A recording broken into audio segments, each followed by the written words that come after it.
¿Qué es el semipelagianismo y cómo surgió? Ese será el tema de estudio de esta exposición. ¿Qué es el semipelagianismo y cómo surgió? Bueno, para contestar estas preguntas tenemos que retrotraernos al siglo V de la era cristiana, donde contexto en medio del cual Agustín, que era un obispo de la Iglesia, lanza una frase que se hizo muy conocida.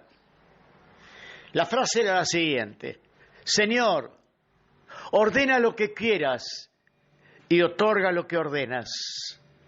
¿Qué es lo que estaba significando Agustín con expresando esto?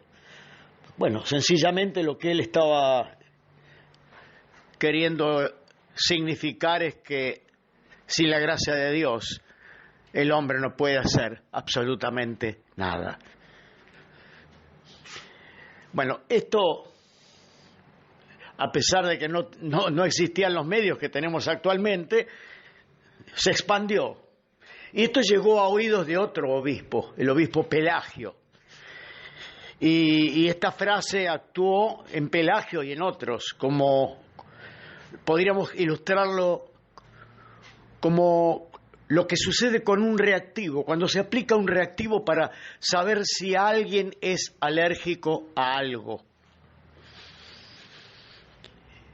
Bueno, tal parece ser, Pelagio era alérgico a verdades fundamentales de la fe cristiana, reveladas en la Escritura.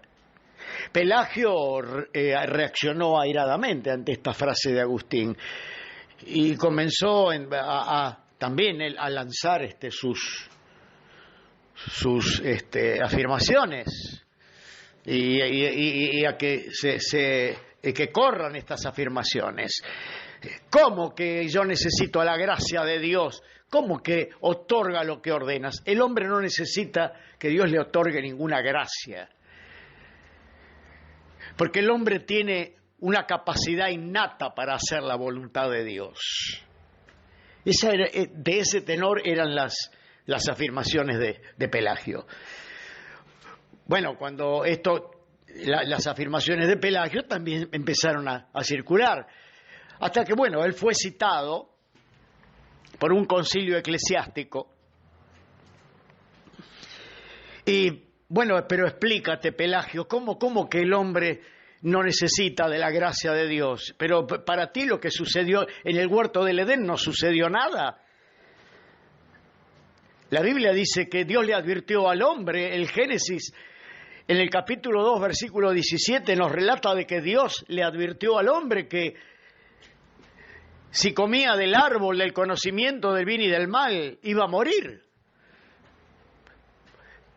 ¿Acaso para ti, Pelagio, la muerte física, todo lo que rodea, la maldad, todo lo que hay en el mundo, para ti no significa nada?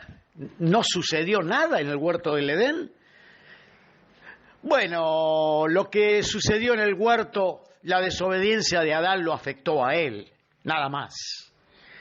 Pero cada bebé que nace es como Adán antes de pecar. Ese era el tipo de respuestas que daba Pelagio. Cada bebé que nace es como Adán antes de la caída. Pero ¿y la muerte física? Le respondían sus interlocutores: no, de todas maneras el hombre iba a morir. Es decir, Pelagio, estás negando el testimonio de Dios, el testimonio bíblico.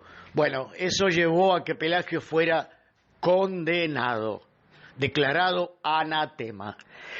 O sea, se le aplicó el protocolo que ahora, bueno, no, nunca se aplicaría eso. Porque resulta que los hombres quieren ser más buenos que Dios, o tal vez pretenden tener principios más elevados que los que Dios tiene. Porque Dios estableció en su palabra y lo comunicó a través del apóstol Pablo en Gálatas capítulo 1, versículo 9. Si aún nosotros o un ángel del cielo os predicare un evangelio diferente que el que fue predicado, sea anatema, sea maldito. Bueno, ahí sencillamente aplicaron ese protocolo apostólico. Si alguien predica un evangelio diferente, sea maldito, sea anatema. Y es lo que hicieron con Pelagio. Lo declararon anatema, separado del cuerpo de Cristo. Pelagio fue condenado, pero además todo eso sirvió. Obviamente, detrás de toda esa tormenta espiritual, detrás de toda esa crisis, estaba la divina providencia, porque este problema, esta crisis que surgió, fue una ocasión para que hombres de Dios, teólogos, maestros, dados a la iglesia, sistematizaran verdades fundamentales de la fe cristiana. ¿Qué es un sistematizador exactamente? ¿Qué significa sistematizar una doctrina?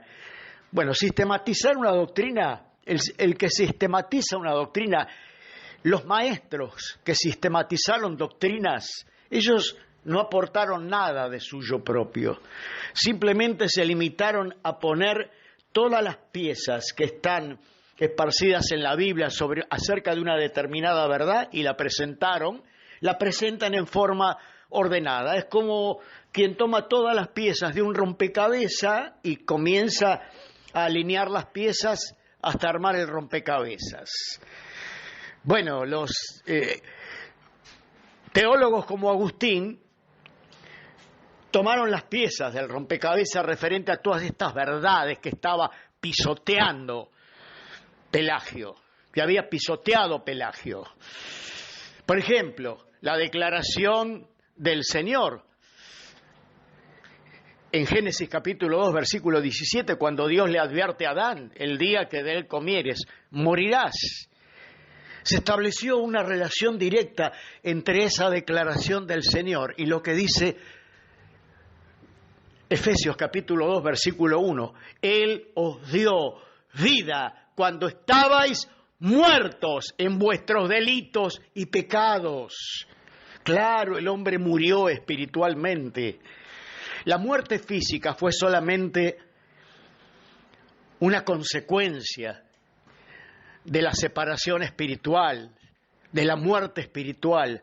El hombre quedó desconectado de Dios. La caída, la muerte espiritual afectó todas las facultades del alma, afectó el intelecto. O sea, todo esto fue puesto sobre la mesa para sistematizar verdades, repito, verdades fundamentales como la total depravación. Porque se llegó a la conclusión de que la caída afectó el intelecto del ser humano. Por eso, Primera de Corintios capítulo 2, versículo 14 dice que para el hombre natural las cosas del espíritu le son locuras. Es decir, los muertos espirituales. Para los muertos espirituales las cosas del espíritu les son locura. Pero hay otras verdades también que cita Pablo en Romanos capítulo 3, versículo 10 en adelante. No hay quien entienda, no hay quien busque a Dios, no hay ni siquiera uno. Pero hay otras piezas del rompecabezas que comenzaron a ponerse y a encajar en esta gran verdad acerca de que el hombre quedó depravado espiritualmente y totalmente inhabilitado para poder dar el primer paso a la salvación. La declaración del Señor Jesucristo En Juan capítulo 6, versículo 44, ninguno puede venir a mí si mi Padre que me envió no le trajere, ninguno.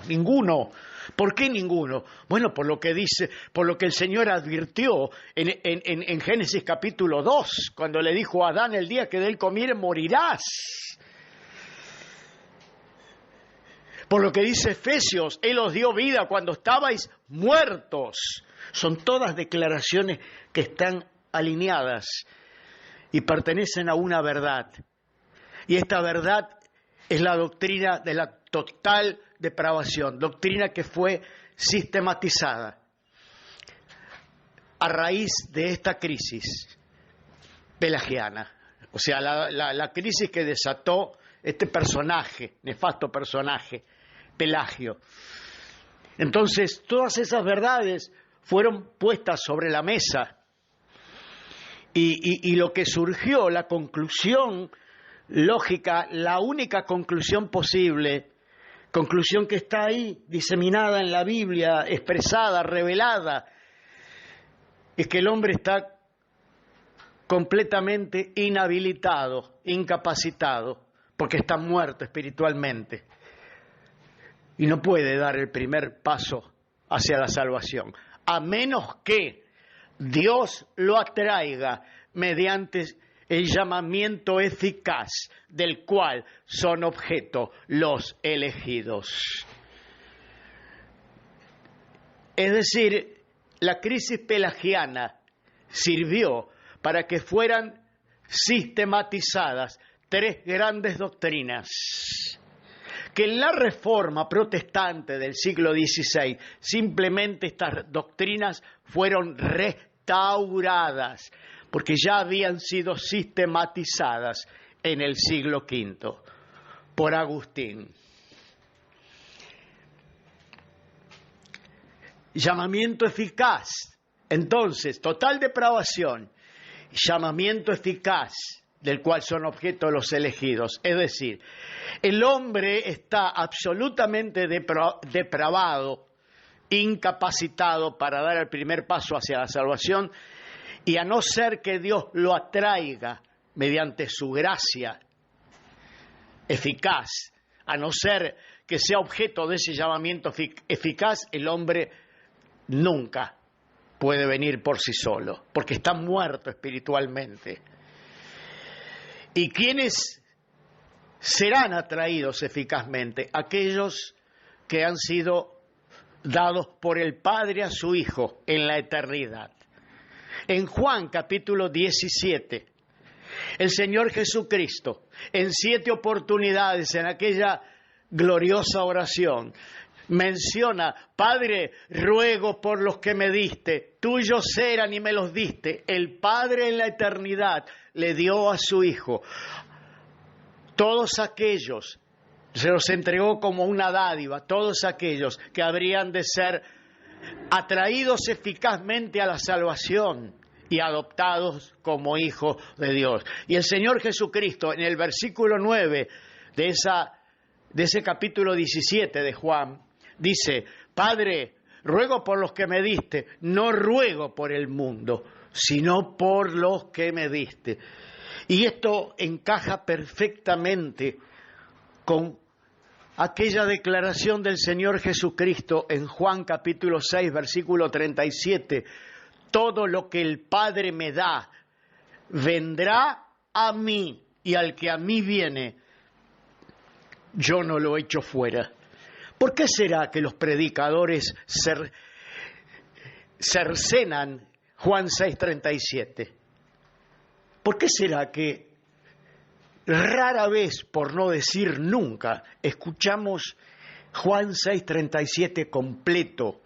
¿Por qué será que lo único que escuchamos es: al que a mí viene yo no lo echo fuera, ha dicho el Señor Jesucristo? ¿Por qué se cerciona la primera parte? Bueno, porque la primera parte parece ser que lo que le sucedió a Pelagio sigue sucediendo todavía, ¿no? Parece ser que ciertos individuos fueran alérgicos a la verdad que está en la primera parte del versículo de Juan 6:37. Todo lo que el Padre me da vendrá a mí.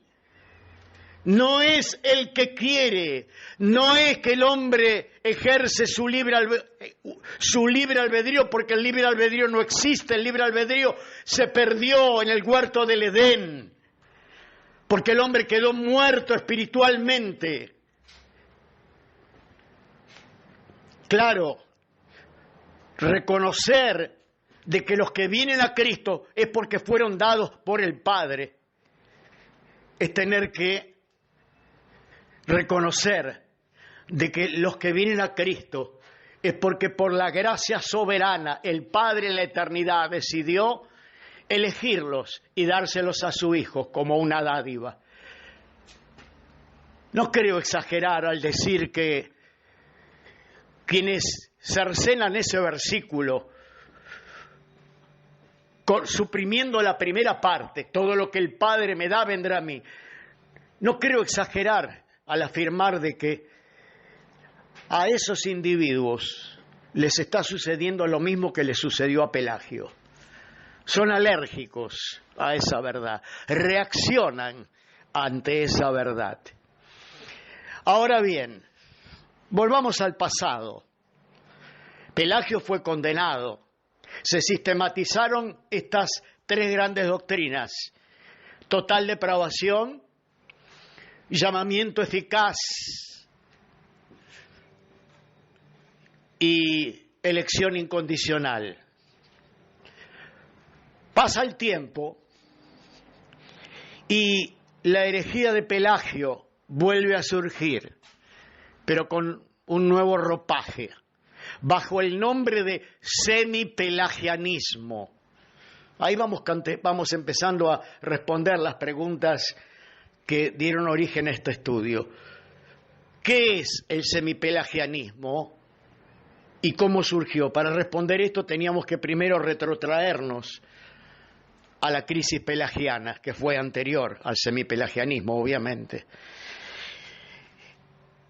Decíamos que siglos después de que Pelagio fue condenado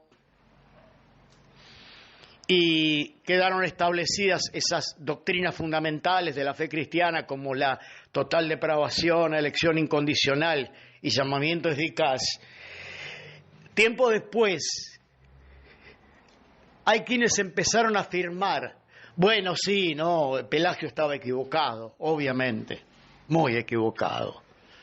La caída lo afectó al hombre, pero no lo suficiente como para que el hombre no pueda dar el primer paso a la salvación. Es decir, la caída afectó al hombre, pero el hombre no está muerto espiritualmente. Está gravemente enfermo, pero no muerto. Eso de muerto es simplemente una figura de lenguaje, nada más. Bueno, esto no es así, obviamente que no es así, porque está muy claro en la Escritura que para el hombre natural, Primera de Corintios capítulo 2 versículo 14, para el hombre natural las cosas del Espíritu le son locura. O sea, todas estas verdades, la declaración del Señor, ninguno puede venir a mí si mi Padre que me envió no le trajere. Todas esas verdades señalaban al semipelagianismo como una nueva herejía. El resurgimiento de las herejías de Pelagio, pero con un nuevo ropaje. Entonces, ¿qué es el semipelagianismo y cómo surgió? Bueno, el semipelagianismo no es más que una forma, un ropaje, una forma de encubrir la herejía de Pelagio del siglo V. Pasado el tiempo, llegamos al siglo XVI y los reformadores, es decir, la reforma protestante restaura las verdades que fueron sistematizadas en el siglo V de la era cristiana. De nuevo comienzan a brillar esas verdades son desenterradas esas verdades que el semipelagianismo sepultó a 200 metros bajo tierra. Y eso duró un tiempo, porque transcurrido, no sé, 2 siglos, o tal vez menos, comienzan a negarse nuevamente estas verdades bajo lo que se conoció como el manifiesto arminiano, donde comenzaron a negarse nuevamente estas verdades, es decir, nuevamente el semipelagianismo había resurgido. El hombre tiene absoluta, o mejor dicho, el hombre, aunque fue afectado por la caída, es quien decide si viene o no viene a Cristo. Y además, que el hombre alcance la salvación está supeditado a sus obras de perseverancia, lo cual es una monstruosa herejía y es otro evangelio, porque eso significa una salvación que es por gracia, pero depende de las obras. Se recibe por gracia, pero se mantiene mediante las obras de perseverancia. O sea, las implicancias de este sistema de creencias son catastróficas, porque imaginemos que consideremos, por ejemplo, la justificación que descansa, ya no descansaría pura y exclusivamente en la obra de consumada por Cristo, sino que la justificación dependería en parte de lo que Cristo realizó en la cruz y en parte en las obras de perseverancia. Ya no sería una justificación definitiva e irrevocable, porque sería una justificación que estaría supeditada a las obras. O sea, sería una justificación al mejor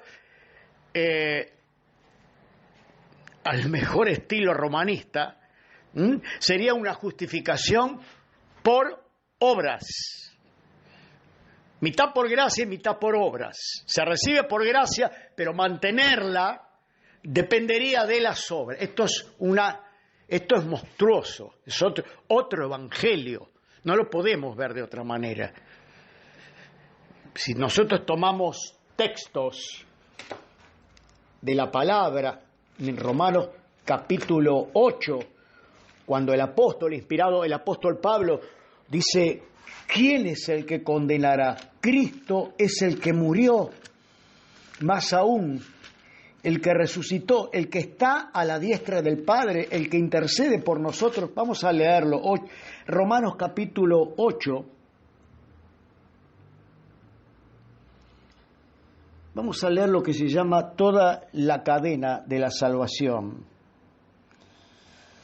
Versículo 28 en adelante. Sabemos que a los que aman a Dios todas las cosas les ayudan a bien. Esto es los que conforme a su propósito son llamados. Porque a los que antes conoció también los predestinó para que fuesen hechos conforme a la imagen de su Hijo, para que Él sea el primogénito entre muchos hermanos. Y a los que predestinó, a estos también llamó. Y a los que llamó, a estos también justificó. Y a los que justificó, a estos también glorificó. Notemos que acá hay toda una serie de acciones en las cuales el hombre no tiene ninguna participación.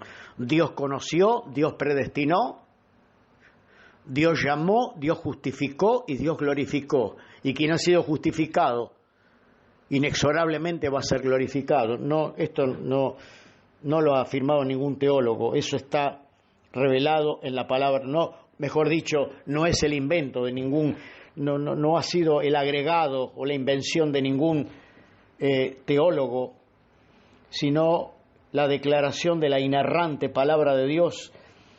¿Qué pues? Versículo 31. ¿Qué pues diremos a esto? Si Dios es por nosotros, ¿quién contra nosotros?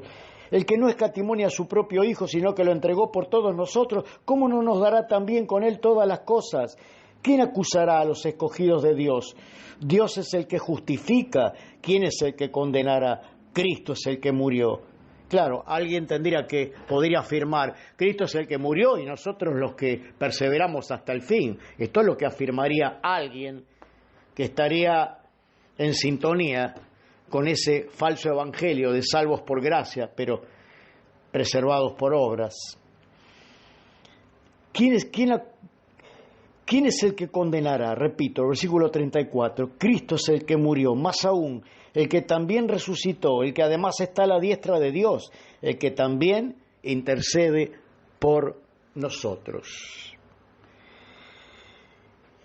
Desde hace 200 años aproximadamente, el semipelagianismo se ha tomado gran parte del evangelicalismo. Charles Finney, uno de los considerado en el evangelicalismo como uno de los más grandes evangelistas, él decía, ¿quién no habrá sentido hablar de Charles Finney?